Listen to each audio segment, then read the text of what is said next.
राजा जनक कहते हैं, आश्चर्य, मैं निष्कलंक शांत प्रकृति से परे ज्ञान स्वरूप हूँ।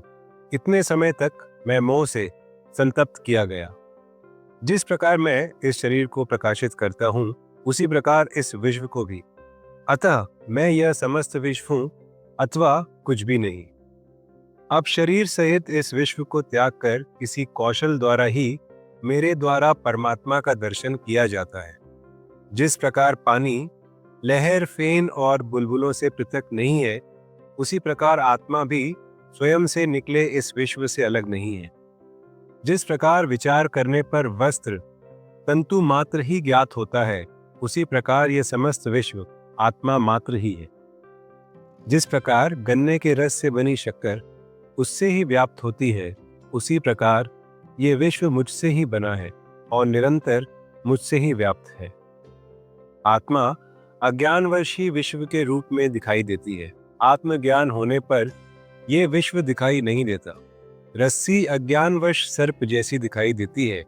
रस्सी का ज्ञान हो जाने पर सर्प दिखाई नहीं देता।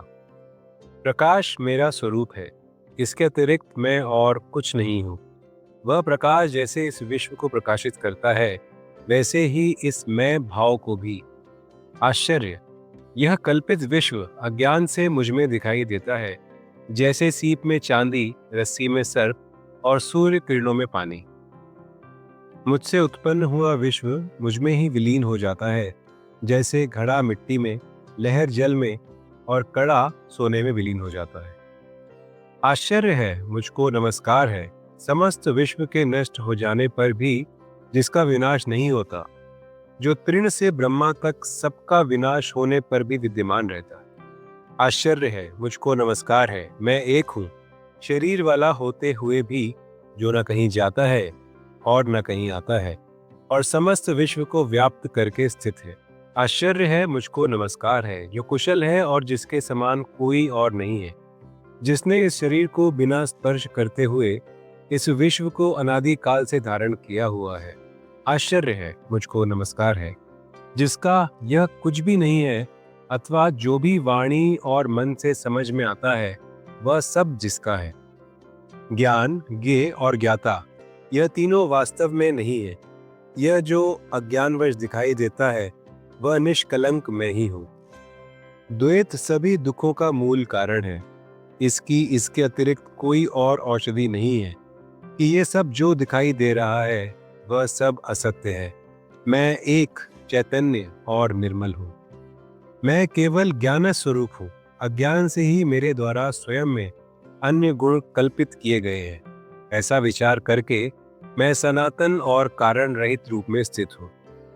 ना मुझे कोई बंधन है और ना कोई मुक्ति का भ्रम। मैं शांत और आश्चर्य रहित हूँ। मुझ में स्थित यह विश्व भी वस्तुतः मुझ में स्थित नहीं है। यह निश्चित है कि इस शरीर सहित यह विश्व अस्तित्वहीन है। केवल शुद्ध चैतन्य आत्मा का ही अस्तित्व है। अब इसमें क्या कल्पना की जाए? शरीर, स्वर्ग, नरक, बंधन, मोक्ष और भय, ये सब कल्पना मात्र ही है।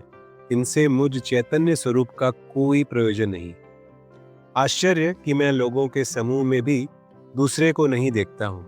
वह भी निर्जन ही प्रतीत होता है। अब मैं किससे मोह करूं? ना मैं शरीर हूं, ना ये शरीर ही मेरा है। ना मैं जीव हूं, मैं चैतन्य हूं। मेरे अंदर जीने की इच्छा ही मेरा बंधन थी।